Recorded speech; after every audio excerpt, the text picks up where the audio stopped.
In this video, we're about to witness an Israeli MP lose their composure and launch into full-blown tirades, effectively preventing the British journalist from posing any questions, all due to the nature of the journalist's inquiries. As always, we'll watch the entire video first, and then I'll share my thoughts with you at the end. Let's talk about all that and a lot more with Shelley Tal Meron, a Knesset member for the centrist Israeli Yesh Atid party, who leads the lobby for releasing the remaining hostages in the Gaza Strip. Shelley, great to have you with us here on LBC this afternoon. Let's just start with that incident and your response to it, if we could. It's another act of violence against the civilian population of Gaza.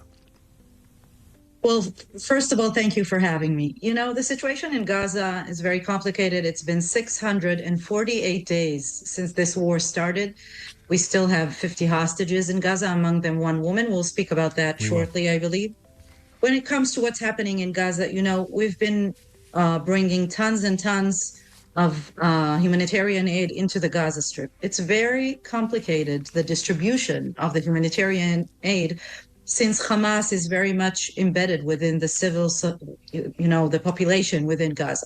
And so sometimes when it comes to the distribution, there are lines where Hamas is among the civilians and things can happen. Now, I can tell you, you know, I'm a member of the opposition. I don't represent the Israeli government. Sure. But I can tell you that, you know, we just had a poll in Israel saying that over 82% of the Israeli people want to end this war and have our hostages back and have an agreement for a ceasefire. I want to end the war, not only a ceasefire. Sure, and we will talk a lot about the hostages. Israeli public wants this war to end. I think it's in the best interest not only of the state of Israel, but also for the people of Gaza and the entire region. Given that, as you say, the majority of Israelis want this war to end, what's your view on why it's still ongoing and looks to have no sign of stopping anytime soon? Well, you know, it's also complicated. Of course, we have the prime minister and the cabinet making the decision when it comes to the ceasefire. Listen, you know, when it comes to Hamas is a terror organization, right? You know, doing negotiations with a terror organization is not exactly easy. No, it's not easy. But do you think your prime minister could have brought this conflict to an end a lot sooner than he has? Well, for me, I think that this war should have ended a long time ago, and I think that the agreement should have been brought earlier. I think we just had, you know, the war with Iran just recently.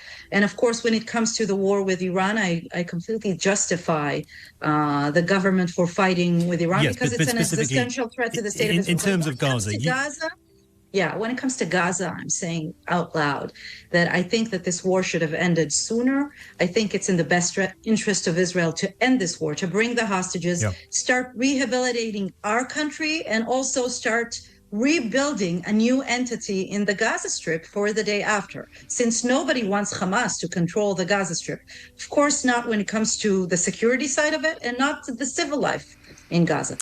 Obviously, an arrest warrant has been issued in relation to your country's Prime Minister. You are an opponent of Benjamin Netanyahu. Shelley, I appreciate that. Do you believe that he is a war criminal? No, and let me say this. You know, I'm an opponent. I have a lot of criticism when it comes to Prime Minister Netanyahu and his government, but I think it's despicable to put the Prime Minister of a democratic country in the same line as the heads of Hamas, which is a terror organization. And therefore, of course, I don't support these arrest warrants. I think that Israel is not doing a good enough job with telling our story, our perspective, what is happening in the Israeli side of things. You know, I'm a mother of two daughters. My two daughters, the oldest one is 18 and the other one is 15. We've been running to shelters for almost 2 years, a few times a day. It's not normal also for the Israeli side. We had hundreds of missiles being fired at us from Iran just in the recent few weeks. But children being blown up while queuing for water, of course it's not normal. And anyone in their right mind would condemn that and condemn Hamas as an organisation. But children being blown up while queuing for water or food is not normal either, or justifiable, I would suggest. Listen, when it comes to civilians, of course, I don't want any civilian to get hurt. I don't want civilians to be starved. An awful lot haven't just been hurt. They've been an awful lot, thousands upon thousands of innocent Palestinians are dead and have been killed by your military. But let me just say this. First of all, let us all remember that the numbers that are being put out there by Hamas, they're not exactly numbers that we can trust. right? This is It's a terror thousands organization. Shelley, come on. Nobody disputes it's thousands upon thousands of thousands. I didn't put a specific figure on it, but nobody in their right mind, including the IDF, by the way, disputes that we are talking about thousands upon thousands upon thousands of civilian dead. So let me just answer that if I can. Sure. Listen, I served in the Israeli Air Force for 7 years. I was a captain in the Israeli Air Force, and I took part in many operations.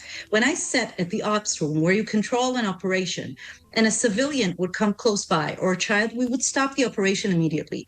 The IDF obeys by the international law. This is a democratic country. We do our best not to harm civilians. It's not in our interest to harm civilians. Yes, civilians get hurt. It's horrible. War is horrible and ugly. And I feel sorry for any civilian that gets hurt. If it's true but please remember that on October 7th, we were invaded by thousands of terrorists. Absolutely. And they butchered and raped and killed entire families. They took of course, Shelley. And again, people as hostages to the tunnels in Gaza. And we will talk about the hostage in just a moment. Hostages. We will talk about the hostage, I assure you, in just a couple of minutes' time.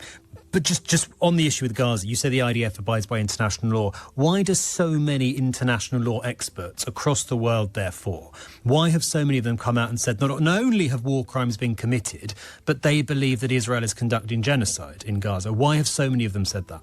I think that the word genocide, when it comes to the IDF, is completely unacceptable.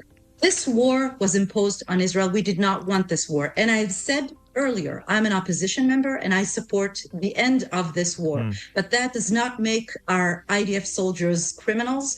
Nobody intends to kill civilians. You know, our belief, our values, our liberal democratic values, we sanctify the living, not the dead. And that sets us apart from the jihadists, the fundamentalistic, and of course, exactly like the regime in Iran, which is a fanatic The regime. reports in Israeli newspaper Haaretz from Israel serving members of the IDF saying they had been ordered to kill civilians, those reports are false.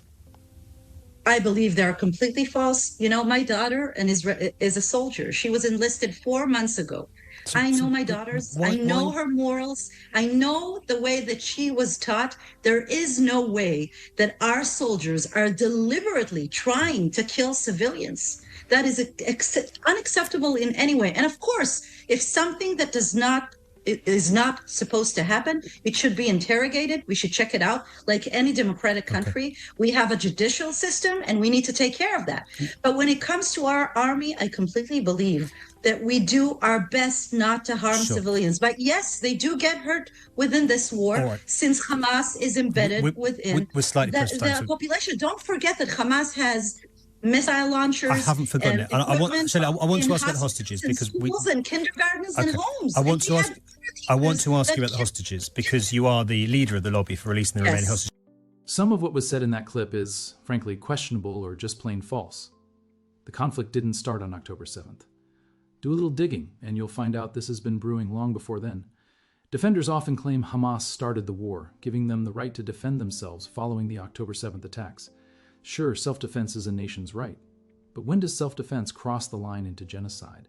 When this question is posed to Israel's defenders, they frequently accuse you of anti-Semitism, which is absurd. We're just inquiring about the state of things.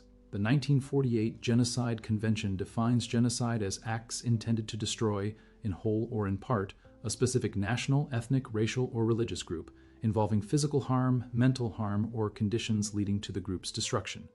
Amnesty International and Human Rights Watch have pointed out Israel's actions in Gaza seem to meet these criteria. We're talking mass civilian deaths, including women and children, and dire living conditions through blockades and withholding aid. Just recently, Israel ended the lives of children waiting for humanitarian help. So when does it stop being self-defense and start being genocide? That's my take. I want to hear your views in the comments. While you're there, don't forget to subscribe and like the video. Thanks everyone, catch you in the next one. Be sure to share your thoughts.